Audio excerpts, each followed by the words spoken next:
Bonjour tout le monde, bienvenue dans ce nouveau débrief, le deuxième sur la chaîne. On va encore parler de l'Olympique de Marseille parce que voilà, les matchs s'enchaînent un petit peu. Mais dans la semaine, voilà, vous inquiétez pas, il y aura d'autres clubs et même d'autres championnats. Donc voilà, maintenant on est là pour parler de la victoire de l'Olympique de Marseille, 3 buts à 1 à domicile contre le Football Club de Lorient. Voilà, comme j'ai écrit, une victoire capitale. Clairement, elle te permet d'avoir encore ton destin entre tes mains donc dans la course à l'Europe.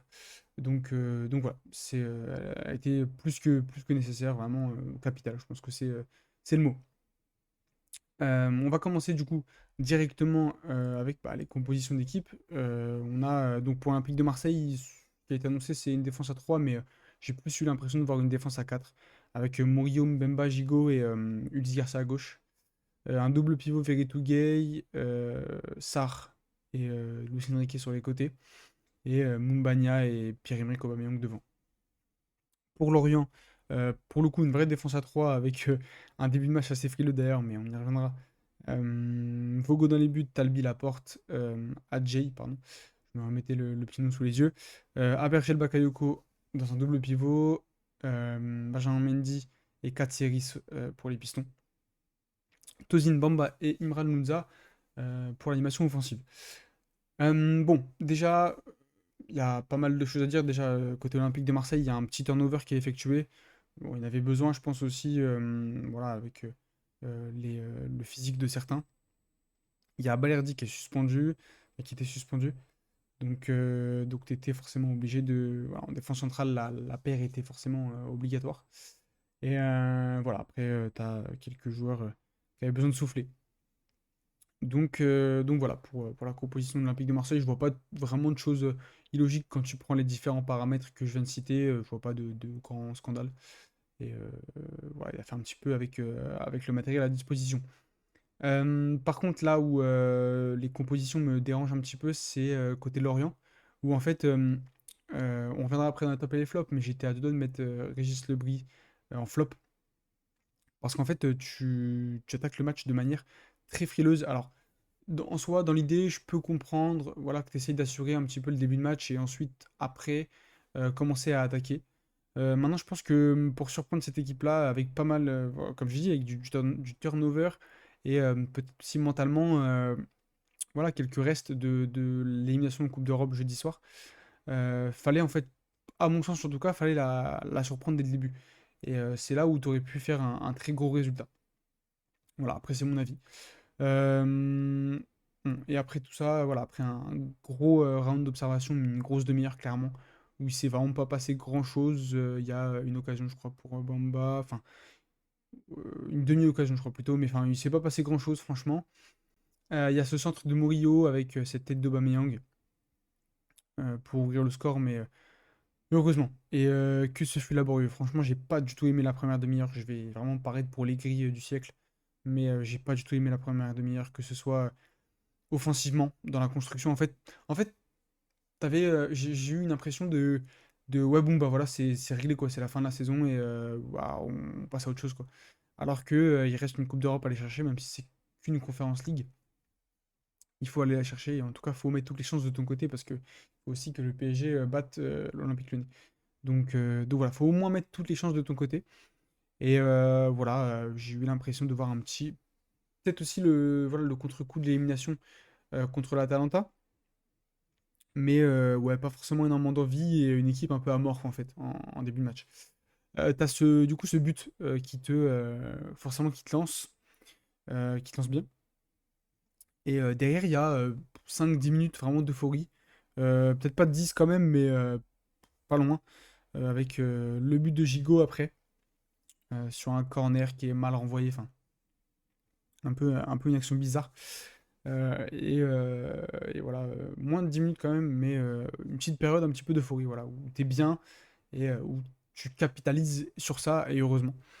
Parce que derrière, tu as voilà, la réduction du score de Benjamin Mendy, et là, je ne comprends toujours pas le geste de Mbemba.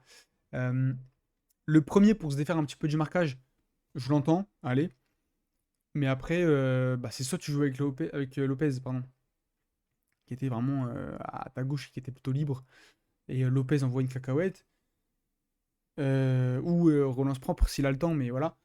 Soit tu cherches à jouer vers l'avant, mais tu finis ton ballon, quoi. Là, il l'a perdu vraiment bêtement, avec un crochet, on ne sait pas pourquoi il tente ça. Et qui plus est à cet endroit-là, je pense que ça vient un petit peu dans la vague de l'euphorie des deux buts, où tu te dis, bon, bah ça va, on est un peu plus tranquille. Mais voilà, il y a même, je crois, je sais plus le nom de la journaliste qui est au bord du terrain, mais elle disait, voilà, une impression de soulagement côté à Bardonado et du banc marseillais, bah en fait, peut-être un petit peu trop, justement. Voilà, Bemba qui perd ce ballon vraiment très bêtement. Il y a pas, y a franchement pas d'autre mot. Derrière, voilà, Benjamin Mendy qui réduit le score, pardon. Un bon pressing aussi de Bamba, faut le mettre à son actif parce que il a fait un très très gros match, franchement, euh, ce soir. Et il a été très intéressant. Et pour le coup, voilà, si Lorient vient descendre en Ligue 2, c'est un mec clairement à aller chercher pour un bon club de Ligue 1, je pense. Et voilà, on va voir où est-ce que ça va mener tout ça. Mais en tout cas, voilà, un très gros match de Bamba, passeur décisif du coup. Et derrière, voilà, il y a. On revient de la mi-temps, enfin, on revient pour la seconde mi-temps. Et je sais pas, j'ai l'impression que on essaye de gérer en fait assez tranquillement le truc, mais qu'on n'est pas non plus 100% serein en fait. Et voilà, ça m'embête un peu. Franchement, je vais parler pour les Grises du coin parce qu'on a gagné. Et c'était une victoire, comme j'ai dit, capitale, mais le contenu, j'ai pas tout apprécié, très honnêtement. Et derrière, après, voilà, il y a un centre, je sais même plus de qui d'ailleurs.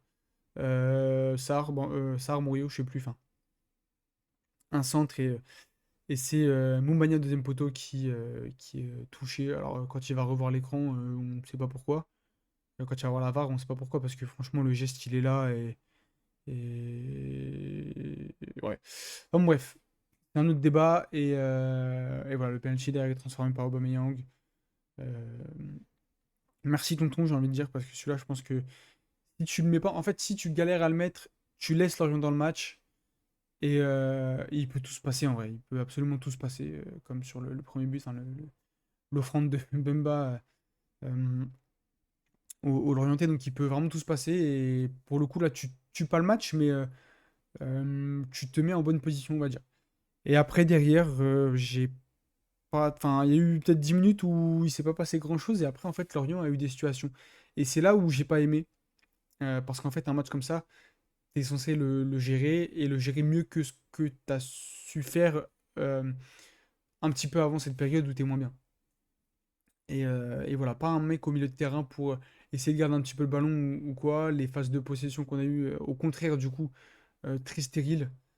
Et ouais, il y a eu des contre-attaques, hein, mais que de mauvais choix, que de mauvais choix, que de mauvais choix.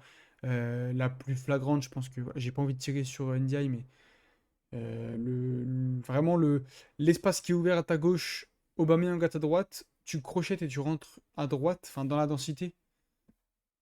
J'ai du mal à comprendre pour le coup.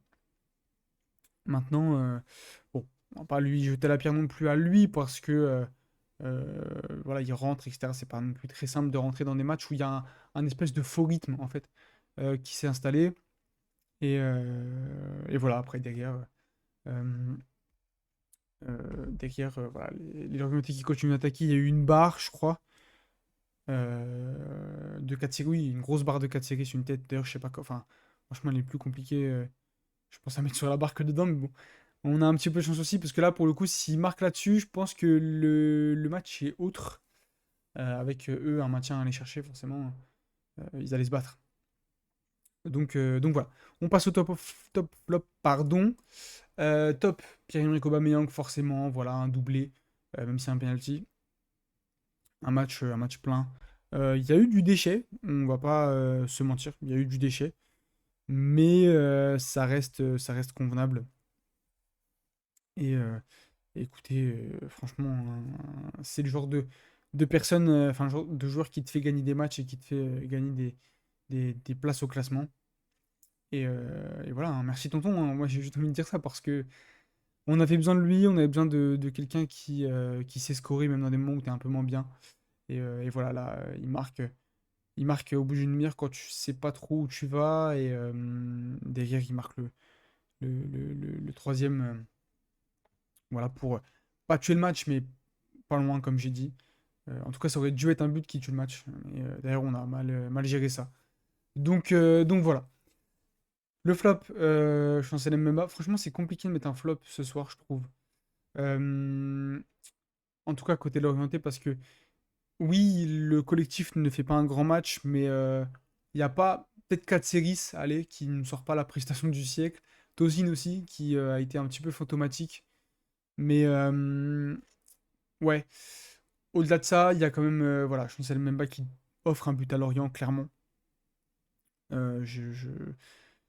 J'ai franchement pas souvent vu Chancel Mbemba en difficulté comme ça. On l'a pas vu gagner beaucoup de duels. Voilà, en seconde mi-temps, j'ai l'impression qu'il est en retard sur tout. La tête de Boanani, il est à 10 km. Je dis pas que c'est sa faute sur la tête de Boanani là, qui met juste dessus, mais il y est pas en fait, il est pas dedans. Sur la barre de Katsiris, il se fait pareil. Il est au marquage, je crois, mais enfin, l'impression en fait qu'il était un petit peu en retard sur absolument tout. Et voilà, le but qu'il offre, c'est la conclusion de son match, je pense. Donc voilà, franchement, c'est pas pour. Voilà, il n'a pas fait un match catastrophique non plus, mais vraiment pas bon. Et je pense que c'est le moins bon, le pire Marseillais ce soir, pardon. C'est la fatigue, tout ça là. Le pire Marseillais ce soir. Et bon, côté Lorient, c'est dur de tirer sur un joueur. Comme j'ai dit, peut-être Tozin, mais voilà. J'étais pas loin de mettre le Brice parce que, à mon sens, quand tu joues. En fait, j'ai compris ce qu'il voulait faire, c'est-à-dire au début du match, assurer le truc et euh, ensuite te découvrir un peu plus. Maintenant, quand tu joues des équipes comme ça, qui ont pris un coup sur la tête dans la semaine, et voilà, un peu de turnover et tout, je pense qu'il faut aller les chercher directement et les choper par le callback, comme on dit. Donc ouais, voilà, après c'est mon avis. Tranquille, je pense qu'il y en a d'autres voilà, qui auront un avis divergent, et voilà, comme je dis souvent, c'est ce qui fait aussi la beauté du truc. Donc voilà. N'hésitez pas à me donner vos tops et vos flops forcément en commentaire. Voilà, on va suivre cette semaine encore qui va être assez intéressante avec forcément le déplacement à Reims. Il va falloir le gagner, voilà, c'est clair et net. Il y aura dans le même temps un Paris-Nice, même si Paris est déjà champion et Nice est forcément européen, je crois, quelque chose comme ça. Donc on va forcément suivre ça. Lorient, bon bah pour Lorient c'est un peu terrible, voilà, Laurent Bergel qui pleure et tout, c'est un peu terrible franchement. C'est quasiment la descente là qui est assurée. Et ça me fait un peu mal au cœur, mais j'en reparlerai dans une prochaine vidéo, donc voilà, on va pas spoil. Il y a aussi de la Liga en plein milieu de semaine, donc je pense qu'il y a de la Liga et de la Première Ligue, donc on va s'envoyer des petits débriefs aussi cette semaine. Donc voilà, pour ce débrief, je pense qu'on a fait le tour, on a été assez complet. Euh, N'hésitez pas à le petit abonnement pour forcément les vidéos qui arrivent, là il y a des vidéos pas mal qui arrivent. Le petit like, le petit commentaire pour donner votre avis sur le match.